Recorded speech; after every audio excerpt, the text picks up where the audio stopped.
Павел поспешил поделиться своей радостью и со своими домашними. Петр Никитович по обыкновению похмыкал в усы, потом сказал: "Что ж, сынок, то, что ты полюбил по-настоящему, хорошо. Очень хорошо. Да вот надо ли торопиться с таким важным делом? Тебе только 20, ей около того. Тебе надо ехать в Москву завершать обучение в университете. Да и ей не грозит беда, если потерпит. Мой совет обождать маленько". Павел решил послушаться совета. Сколько же времени прошло с тех пор дней, когда Павел неумело ухаживал за Верой Князевой, старательно выводил мелодии гимнов тоненьким детским голоском и влюбленно следил за дирижерскими жестами своей избранницы. Да уж немало. А вот она стоит перед ним, и краски молодости ничуть не потускнели, все те же выразительные глаза, живые подвижные губы, с которых нет-нет, да и слетит обворожительная улыбка. Вера, ты ли это? Да я, Павел. Или не узнаешь старуху? Скажешь такое? А сам уже отметил складочки на лбу, верное свидетельство пережитого. Вот они, свидетельства потрясения, которые испытала Вера после разгрома общины, ареста Петра Никитовича, личного гонения. И все-таки осталась едва ли не единственной, сохранившей верность Христу. Из христианской молодежи она одна оказалась цветком в опустевшем саду. Совесть ее не омрачили допросы, ни одно слово не бросило тень на другую судьбу. Редкая, удивительная красота ее породила целый сон женихов, в основном из среды неверующих. Но Вера оставалась преданной Господу и все домогательства отвергала. На собрание изредка заходил молодой, неотесанный парень из деревенских. Вера присмотрелась к нему, Андрей полюбился. К тому времени ей уже перевалило за 20. И все силы она стала прилагать к тому, чтобы подготовить себе достойного жениха. Сама Вера выросла в приличной семье, получила хорошее образование, старалась воспитать Андрея и развить его ум. Усилия увенчались успехом. Через несколько лет Андрей ничем не отличался от образованных городских людей. Рост он был высокого, лицо имел приятное, обхождение учтивое. Втайне Вера радовалась такому превращению. Немало потрудилось и братство, чтобы воспитать в Андрюше толкового проповедника. Свою благодарность покровительнице Андрюша выразил весьма своеобразно. Везде и всюду сопровождал Веру, стал ее неотлучной тенью. Вера искренне любила своего воспитанника. Тот отвечал взаимностью, но отношения между ними соблюдались строгие, христианские. Тем не менее, однажды Петр Никитович упрекнул ее: "Вера, ты мне как дочь, скажу тебе искренне. Не все чисто в твоих отношениях с Андрюшей". Вера широко открыла глаза. Уж кто-кто, но только не Петр Никитович мог сделать ей такое замечание. И она, и Андрей постоянно находились на глазах руководителя общины. Петр Никитович продолжил: "То, что ты подняла его из омута деревенской жизни, научила и воспитала его, хорошо. То, что он стал добрым христианином и хорошим проповедником, тоже твоя заслуга. Большая похвала тебе от людей и от Бога. Но ведь тут подоплека явно видна. Ты его в женихи ведь готовишь, не так ли? Нет тут для тебя чести. Это уже вопрос не его, а твоей судьбы, и ты, заведомо не испытав волю Божью, берешь ее в свои руки. Не обманись, дорогая моя. Можешь испортить жизнь и себе, и ему. Начала ты с плоти, плотью и кончишь, а это большое искушение. Коли б с самого начала избрала бы не ты его, а он тебя, да согласился бы с волей Божьей, не прельщаясь твоей красотой, другое дело. Он бы нес ответственность за тебя, что по правилам жизни. Ты привязал его к себе жертвенным подвигом, он тебе признателен именно за это. Погляди, как собачка на привязи ходит вслед за тобой". Что же мне теперь делать? Понурилась Вера. Оставьте друг друга, да попросите прощения у Господа, после чего предайте ему свой путь, и уж он совершит. Но ведь это катастрофа. Потом всю жизнь буду осуждать себя, что судьбу отвергла. Что мы веряем Господу, никогда не пропадет, а что не по вере, то грех. Но мы любим друг друга, упрямо твердила Вера.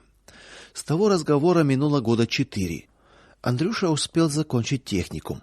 Все так же он неотлучно находился при Вере, но отношения их продолжали оставаться целомудренными.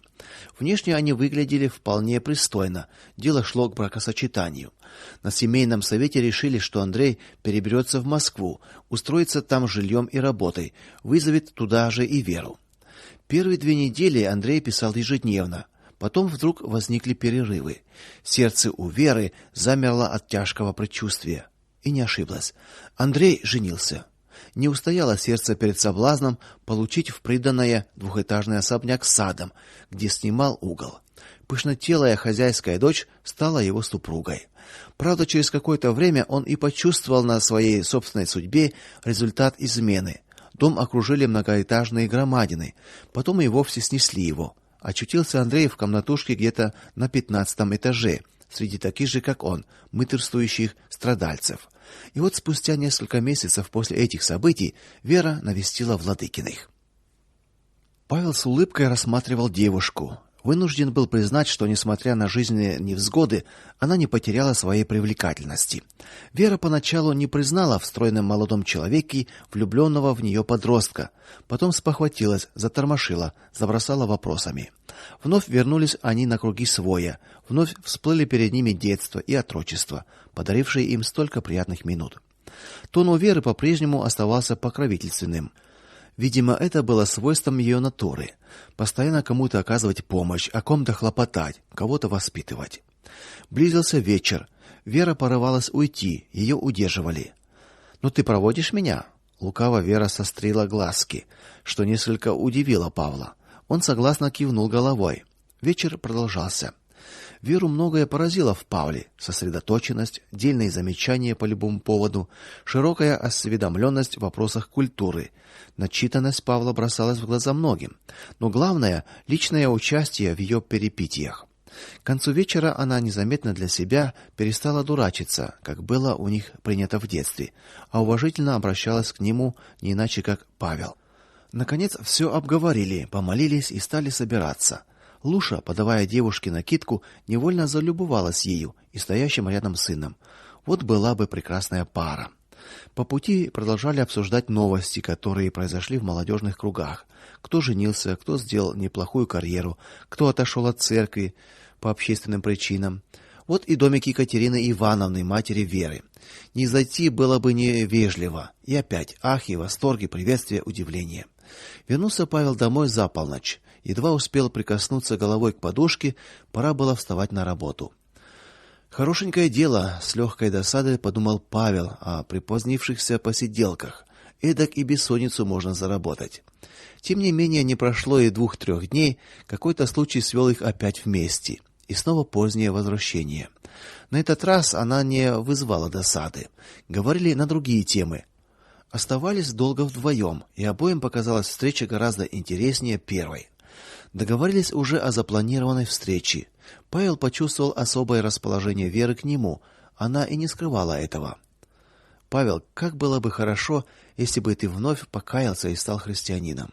Ведь мы могли бы тогда стать настоящими, она подчеркнула слово настоящими интонацией, друзьями. Ты не думал об этом? На этот раз Павел отнесся к обычному влечению совсем по-другому. В Вере он видел больше христианку, нежели симпатичную особу. К ее слабостям, легкому кокетству, слишком частым улыбкам по поводу и без, нежностям, которыми она осыпала Павла, он отнесся весьма сочувственно, понимая, как нуждается израненное сердце в ответной ласке. Он взял обе ее руки, тесно прижал к груди. Вера, как много размышляю я о смысле жизни, размышляю мучительно и о своем распутье. Полагаю, что вот-вот этим размышлениям должен наступить конец. Одно знаю твердо: наши отношения хочу сохранить такими, какие они остались с детства. У каждого из нас уже сложилась своя судьба. В твою вмешиваться боюсь. И еще, У твоего Бога свои планы насчет тебя. С ним ты и разрешишь свои проблемы. Моя судьба имеет свои пути. Изменять их я не собираюсь, да и не хочу. Так будет вернее и честнее. Желаю всего наилучшего. Он отпустил ее руки, заметив грустный огонек, мелькнувший в Вериных глазах.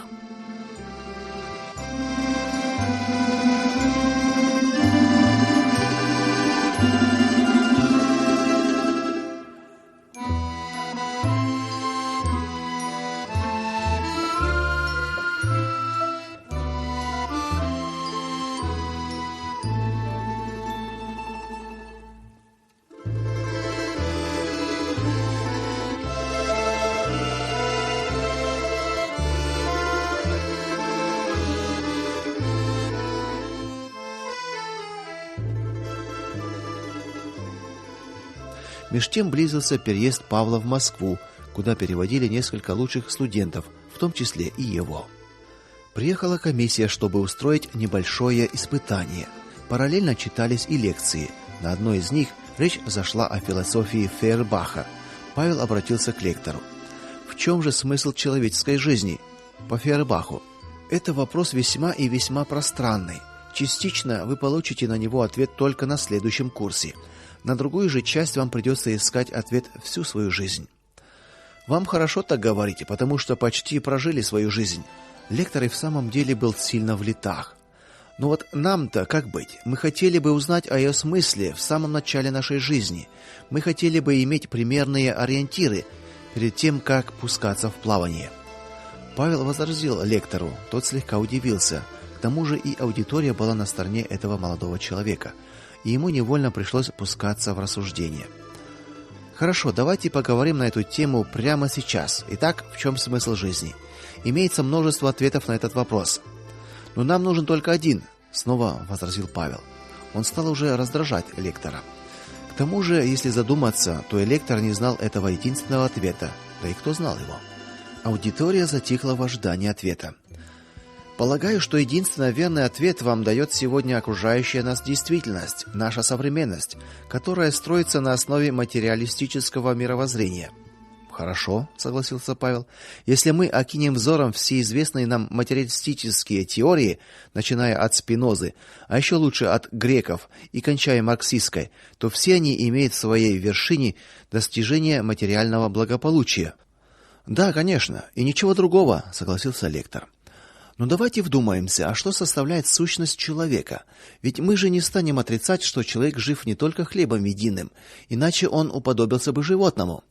Обладая разумом, сознанием, человек рассчитывает и на какую-то духовную жизнь, которая, я не отрицаю этого, тесно взаимосвязана с материальной. Вспомните, бытие определяет сознание. Пусть материализм отрицает мистические, религиозные принципы духовного мира, но мы же не станем отрицать те невидимые влияния, которые действуют на наше сознание, порождают страх, ненависть, любовь, чувство товарищества, предательство, наконец. Что это? Откуда они приходят в наше сознание? Почему один человек влияет на сознание другого? Согласен с вами. Человек, как высшее существо, отражает мир не только физически, но и внутренне. Более того, существующий прогресс как раз и убеждает нас в том, что человек не хлебом единым жив. Мы признали, что жизнь поддерживается питанием. Не будешь есть, помрешь с голоду. Но разве не умирает и тот, кто лишает себя духовной пищи? Взгляните, сколько самоубийств, сколько людей томится в душеспасительных больницах. Выходит, духовная пища крайне необходима. Вне всякого сомнения. Теперь вообразим себе высоченную гору, на вершине которой красуется материальное благополучие. И вот к этой вершине по разным тропочкам с разных сторон горы устремились материалисты, социалисты, марксисты, утописты, и каждый со своей стороны хочет достичь вершины. Зачем нам говорить сейчас о вершине, как о видимом мире благополучия? Эта вершина так далека, она кутается туманом неизвестности. Мы даже контуров этой вершины не можем увидеть. Поймите, у нас есть цель. Эта цель ясная, определенная. Она лежит в основе духовной жизни человека. Эта цель великое будущее. Чем же тогда материалисты отличаются от верующих, которые также стремятся к великому будущему? Они связывают его с Царством Небесным. Лектор промолчал. В дальнем углу одобрительно загудели, спереди шикнули, кто-то закричал: "Давай, давай". Прозвенел звонок. К удивлению лектора никто не шевельнулся. Староста громко объявила: "Диспут продолжается. Желающие отдыхать могут выйти". Таковых не оказалось. Распаленный предыдущими выкладками, Павел по инерции продолжал, но уже без запинки. Я задал этот вопрос вовсе не желая поставить вас, уважаемый лектор, в тупик. Нет. Потому что я сам стою в этот момент на определенном жизненном распутье. Передо мной открывается множество дорог, а я не знаю, какую же выбрать. Хочу определить для себя только одну дорогу, найти единственный верный путь, узнать истинный смысл человеческой жизни и ради постижения этого смысла отдать всего себя без остатка. Я читаю книги, читаю Сен-Симона, Чернышевского, Толстого, Достоевского, Белинского, Тагора, Гегеля, Гюго, Энгельса, Маркса и многих других. Но никто из них не дает мне ответа на мучающие меня вопросы. Никто. Зато есть единственная книга, в которой можно найти ответ на все вопросы. И эта книга Библия. Молчавшая до сих пор аудитория ахнула. Павел неправильно расценил эту реакцию и счёл ее положительной. Ему бы помолчать, а он стал развивать свою мысль, не замечая, что лектор делает какие-то успокаивающие жесты. Довольно, мол, поспорили и будет довольно.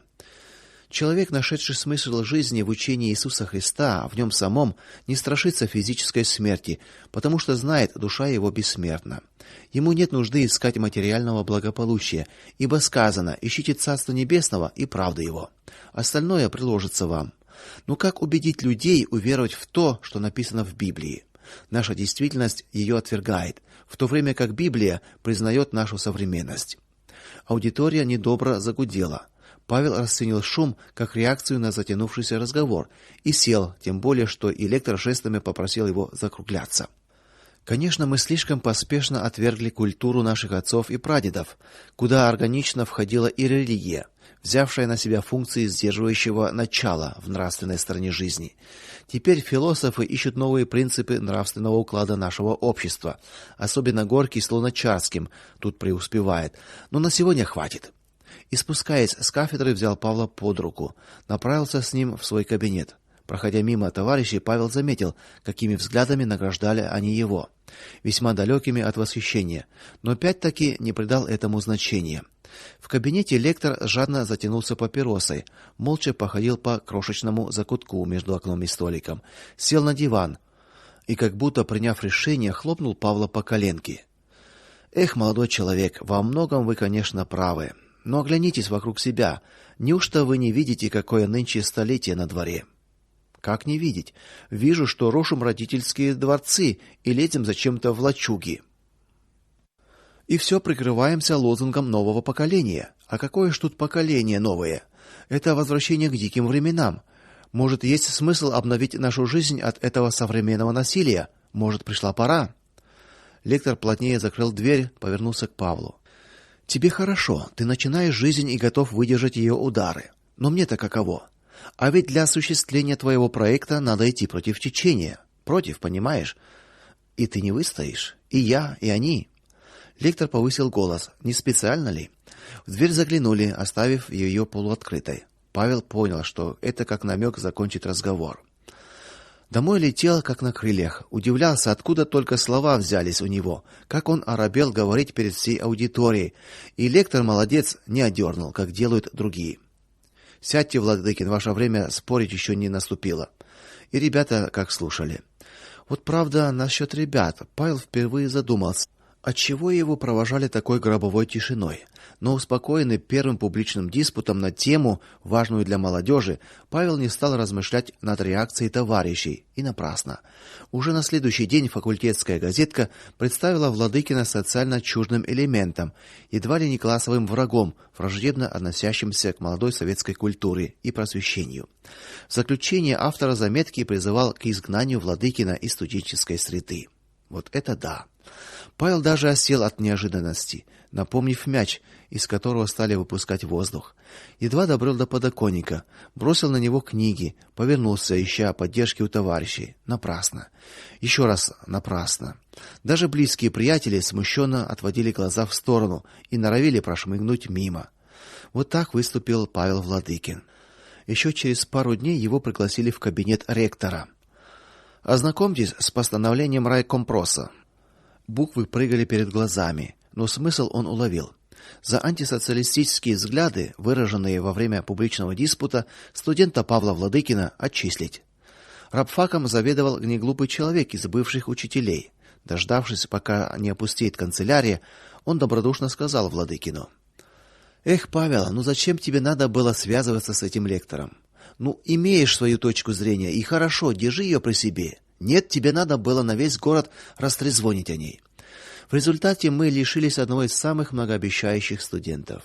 Я пробовал сопротивляться, да твои же сокурсники будто озверели. Донесли до райкома, а там... Вы же знаете, я никогда не лицемерил, глухо, не глядя в доброе лицо ректора, пробормотал Павел. И не стану лукавить никогда. Кем был, тем и останусь. И что тут такого? Обратился к лектору с вопросом о смысле жизни. Что, и этим нельзя поинтересоваться? А чем позволено? Я ведь не религиозный фанатик. Все подвергаю сомнению, и теперь, видя такое отношение к Библии, и сам стану верующим. Практически я с детства христианин. Мне осталось только шаг сделать ко Христу. Не хватало лишь решимости. Надеюсь, эту решимость теперь придаст мне Господь. Попробуй зайди ко мне денька через 3-4, может, что-то придумаем, неуверенно попросил ректор. Видно было, что он весь этот сыр-бор считает простой нелепицей. Но Павел закусил у дела. Нет уж, если в учебном заведении нельзя учиться излагать свои мысли, если тут преследуют за то, что ты ищешь правду и вдобавок называют тебя за одно только это классовым врагом, такое заведение мне ни к чему. Прощайте.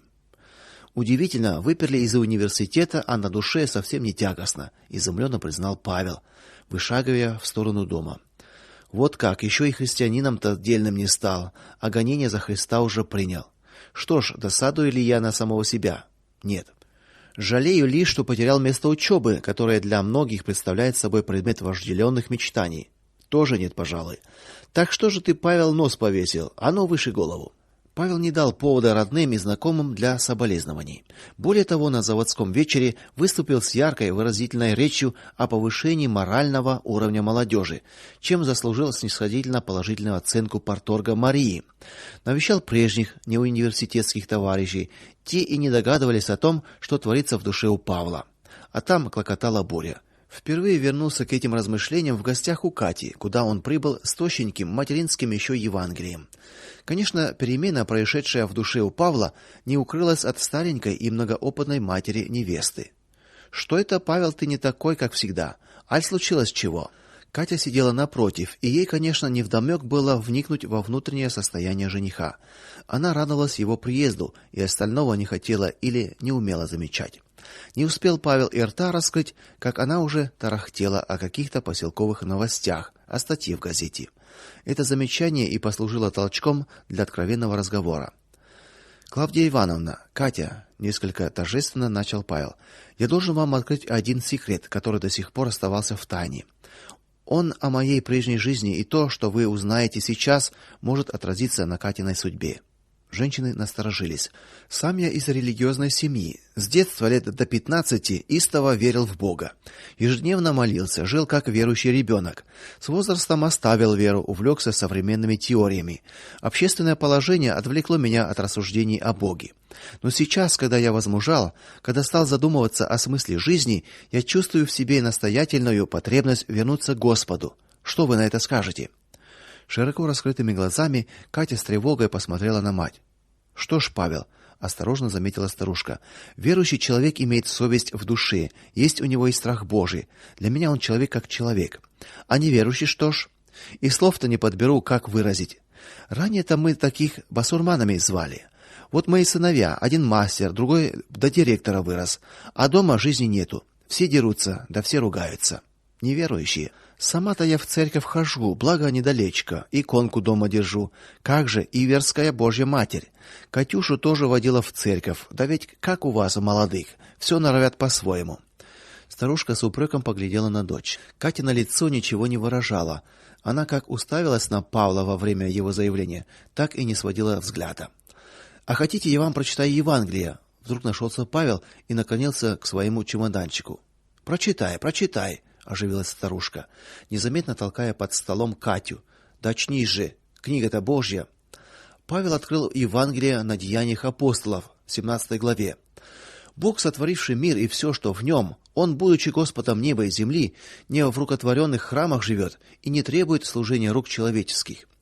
Итак, оставляя времена неведения, Бог ныне повелевает людям всем повсюду покаяться, ибо он назначил день, в который будет судить праведно вселенную посредством предопределенного им мужа, воскресив его из мертвых. Павел читал с купюрами, чтобы выпукло преподать главную истину, о которой рассказывал, уже без Евангелия, о смысле веры в Бога, коснулся и заблуждений православной церкви. Женщины сидели все так же. Ты вот, Павел, грамотный, разбираешься, а мы-то люди темные. В какой вере родились, в какой крестились, в той и помирать собираемся. А написано-то все хорошо, все правильно. Надо исполнять. Да, видишь ты, не всегда-то и получается, бубнила старушка. Катя не шелохнулась. Павел прочитал еще несколько глав. Невеста как воды в рот набрала. Что ж, пойдем прогуляемся, весело закончил Павел и закрыл Евангелие. Вышли на улицу. Катя чинно здоровалась со встречными. Павел ждал от нее вопросов и дождался. Говорят, вокруг тебя там уйма девок вьется. С неожиданной резкостью вдруг выпалила Катя. Если так, скажи прямо, не скрывай. Вот это будет честнее твоего Евангелия. Только теперь до Павла дошло, что Катя расценивала новый поворот в их взаимоотношениях как желание избавиться от нее. Ну, женщины. Все не так, Катя. Ты выбрось из головы надуманное, выбрось совсем. Я о другом тебе пришел сказать. Я чувствую настоятельную потребность вернуться к своему Богу.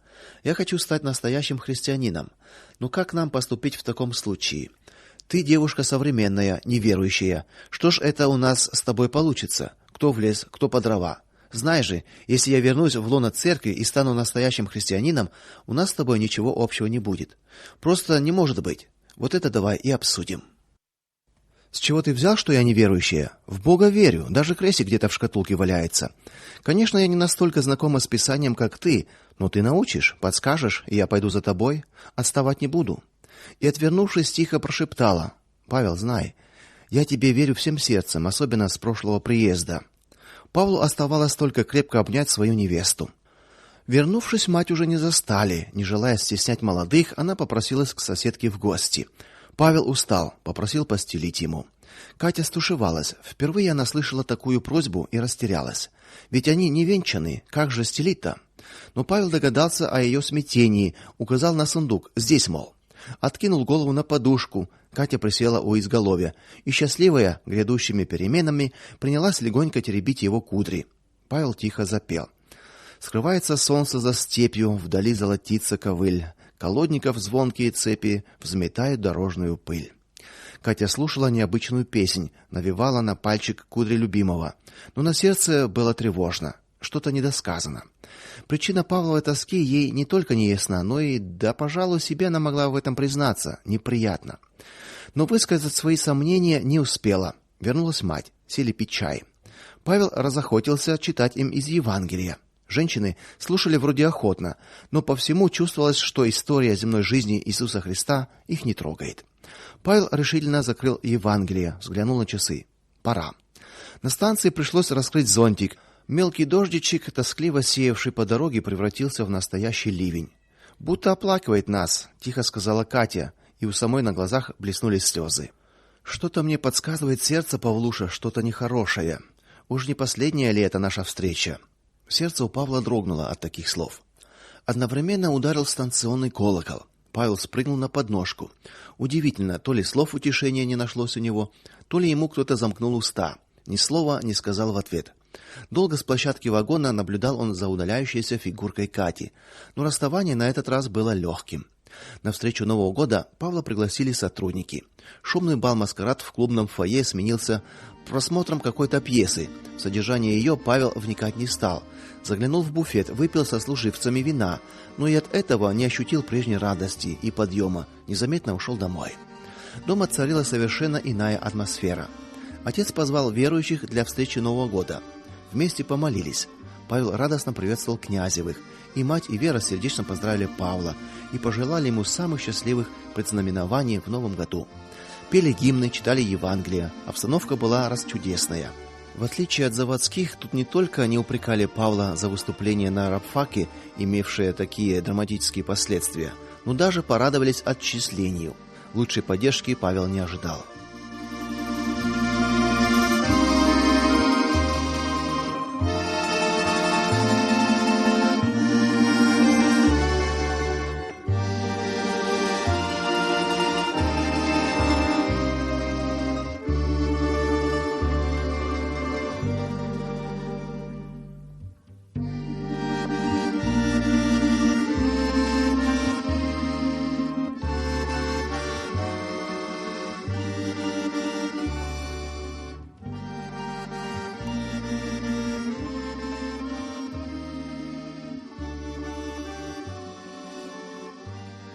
Зима установилась прочная, звонкая. Снег под ногами прохожих скрипел визгливо и слышался за 3 квартала.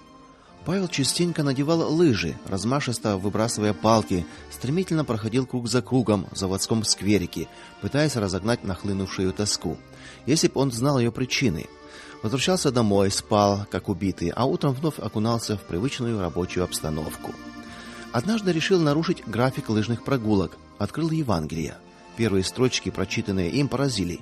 «Никто не может прийти ко мне, если то не дано будет ему от Отца моего». От Иоанна.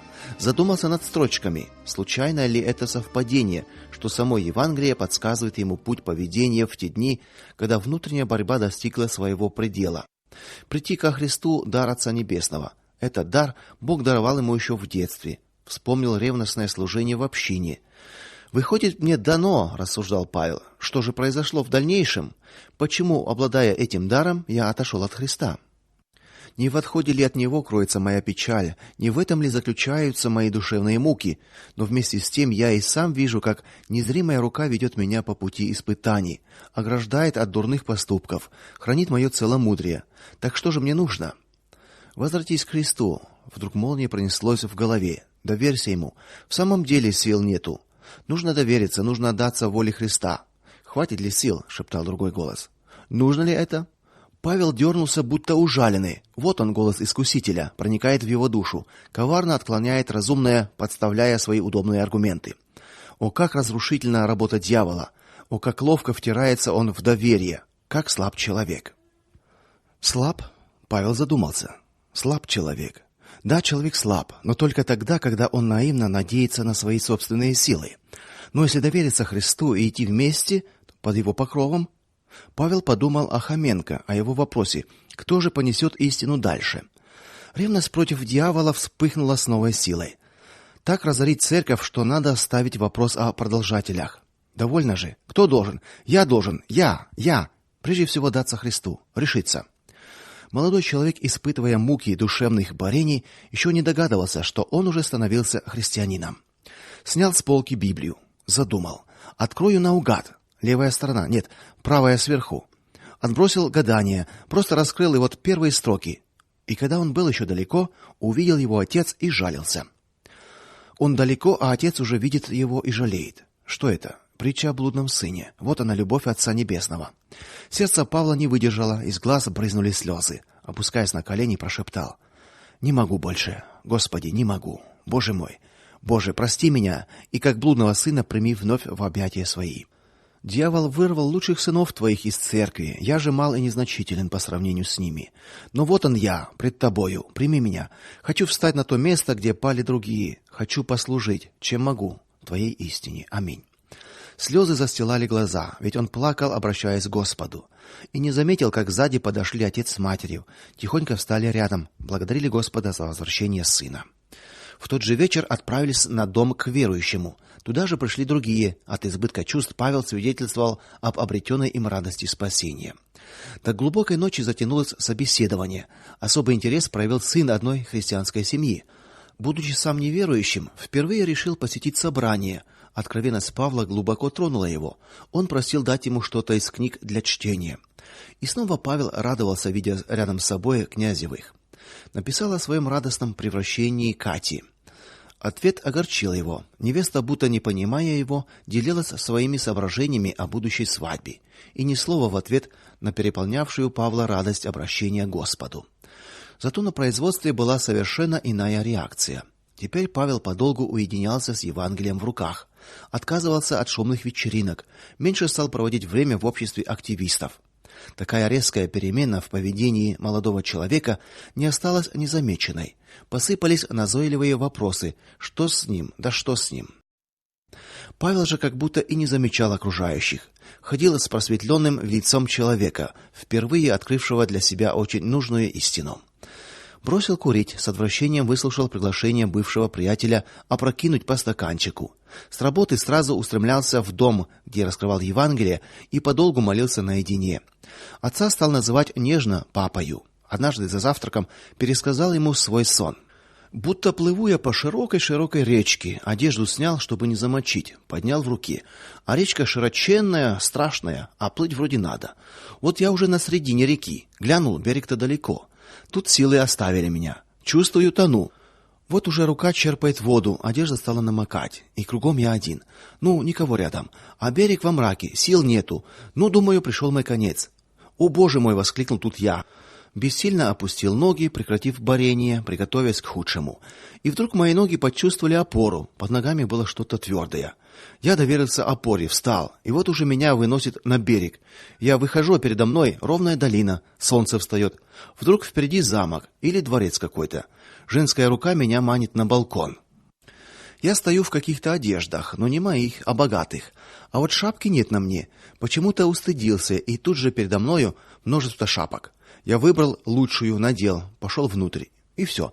Проснулся, а так жаль, так хотелось бы досмотреть сон. Как думаешь, что это? Это утвержденный Богом план твоей жизни, убежденно ответил отец. Иного толкования нету. Правда, тебя ожидают какие-то скорби, и скорби томительные. Но Господь испытает тебя и ведет в церковь. Заводская общественность так и не успокоилась. Коллективу, видите ли, не терпелось узнать, отчего это один из членов его имеет смелость строить свою жизнь не по общему образцу. Все идут в одну сторону, все поют одну песню, у всех одно имя на устах. А тут, видите ли, умник выискался. Ходит отдельно от всех, не пьет и не курит, в то время как другие. В первую очередь дело, как водится, попало к парторгу. Мария выросла в одном селе с Владыкиными. Семью Павла знала отлично, радовалась тому, что тот ходит в активистах, и втайне лелеяла надежду подготовить себе достойную смену. И вот какой поворот. Павел, сурово сводя бровки в одну линию на озабоченном лбу, вопрошала Мария: "Расскажи, что с тобой происходит?" Павел усмехнулся. "И в самом деле, что вы спрашиваете по одному? Соберитесь вместе, и я вам дам ответ". Отлично, обрадовалась возможности провести открытое собрание своей ячейки, да еще по такому поводу партсекретарша. Проработаем тебя как следует, не только перед активом, но и перед массой. Марию хлебом не корми, а только дай проработать кого-нибудь. Ночь перед проработкой Павел провел безмятежно. Хорошо выспался, одел чистую рубашку, пригладил волосы. Положил в карман Евангелие и в самом благодушном настроении отправился в клуб. Куда девались те волнения, которые испытывал он перед любой другой публичной встречей? Сам Господь служил ему поддержкой, и ничто не было страшно ему. В зале битком народу. По старой памяти девушки защебетали, гурьбой окружили Павла, наперебой предлагали сесть по выбору. С ней ли, со мной ли? Павел догадывался о финале подобного разбирательства, и чтобы не компрометировать своих прошлых знакомых, сел отдельно. Прямо перед его глазами грузно провисло тяжелое кумачевое полотнище. Моральное поведение активиста П. Владыкина. Ишь ты, отдельным вопросом поставили, с иронией подумал он. Сотни глаз впились в молодого человека, как только занял он предложенное ему место на сцене. Ну, расскажи-ка, о чем мыслишь, ехидничала Мария. Павел без напряжения шагнул поближе к залу. Вот хотел обратиться к вам с традиционным словом товарищи, которое в обиходе у всех нас, и которое я считал естественным в обращении к тем, кого я действительно считал товарищем. Теперь же язык не поворачивается вымолвить это слово. Каким же ты словом хочешь обозвать теперь нас, бывших твоих товарищей? Перебила Мария. Мало того, что ты замкнулся в себе, перестал посещать драм-кружок, не появляешься больше в клубе, забросил учебу. Тут парторг слегка покривила душой, ибо была в курсе событий, которые произошли на рабфаке. Не ведешь общественные работы, одним словом, непонятного в твоей нынешней жизни много. Так ты еще и товарищами нас перестал считать. Ну так кто же мы? Племя сатанинское чуть не вырвалось у Павла, но вовремя сдержался. Во-первых, не все пришедшие для проработки были действительно таковыми. Во-вторых, не все же они потеряны для Христа. И ответил: я считаю вас дорогими друзьями, прекрасными юношами и девушками, отличными производственниками, не нашедшими пока, к великому сожалению, своей дороги в жизни. Я очень рад предоставившейся мне возможности побеседовать с вами и о тех душевных переживаниях, которые испытывает сейчас каждый из сидящих в зале. Разница между нами только одна: я увидел свет своей жизни, а вы пока бродите во тьме. Мария выразительно развела руками, как бы показывая всему залу: Вот до какой степени может опуститься человек, если уходит из-под влияния партийной организации. Павел счел мудрым не заметить этого жеста и продолжил. Почти всем здесь известен мой дом, мои родители, отец, который работал в механическом цехе, мать и поныне занятая на сборке, да я и сам, родившийся тут, выросший на ваших глазах и стоящий вот теперь перед вашим судилищем. И вот теперь, когда я вырос, передо мной вдруг открылся самый важный жизненный вопрос, который неизбежно встанет перед каждым маломальски мыслящим человеком.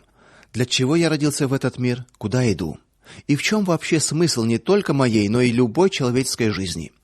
Известны вам и мои пристрастия, они в библиотеке, где познакомился я с трудами видных философов и писателей.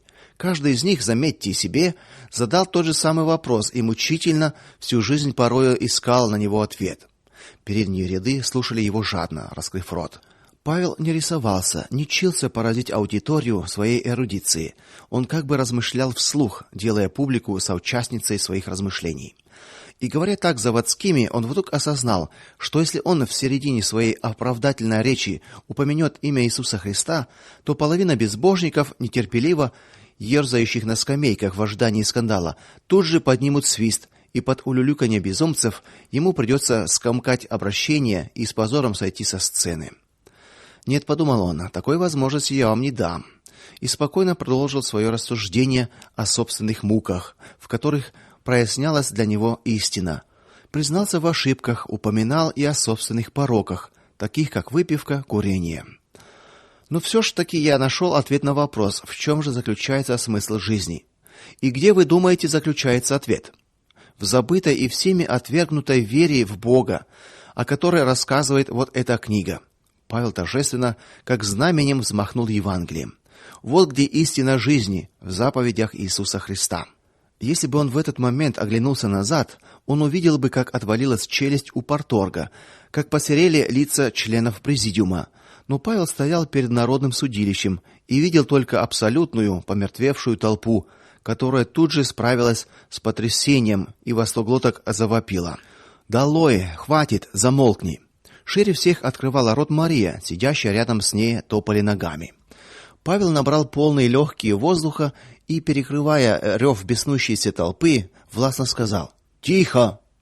Никто не ожидал, что этот тихий молодой человек, да еще верующий, может обладать такой властью. Зал смолк, будто его выключили.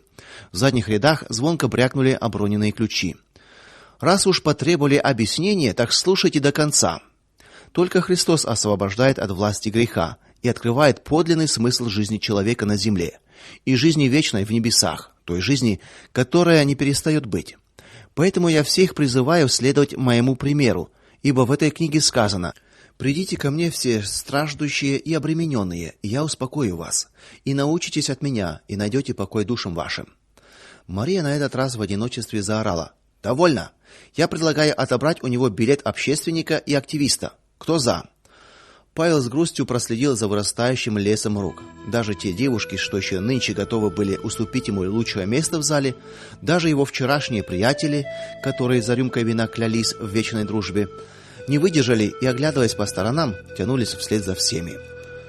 Павел вытащил жалкую книжечку удостоверения активиста. "Вашу маленькую книжечку я охотно меняю на великую книгу книг, Библию. И как ревностно служил я вашей книжонке, то с еще большей ревностью стану служить нынче книге Божией, Библии.